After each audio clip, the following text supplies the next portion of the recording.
శ్రీకృష్ణుడు ధర్మరాజుతో 3 ఉత్తమములైన అశ్వమేధ యజ్ఞములను నిర్వర్తింపజేసి శతాశ్వమేధ యజ్ఞములను గావించిన ఇంద్రుని యశస్సు వలె అతని యశస్సును సర్వదిక్కులయందును వ్యాపింపజేసెను.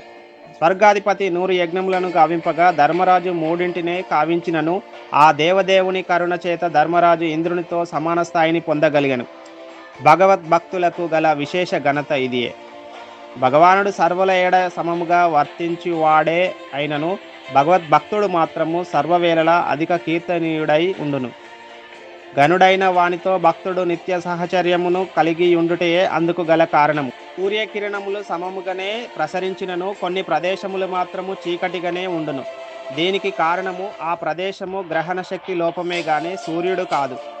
అదే విధముగా సర్వదా సమముగా సర్వత్రా వ్యాపించి ఉండేది శ్రీకృష్ణ భగవానుని పూర్ణానుగ్రహము 100కి 100 పాళ్ళు భక్తులైన వారే పొందగలరు. హరే కృష్ణ.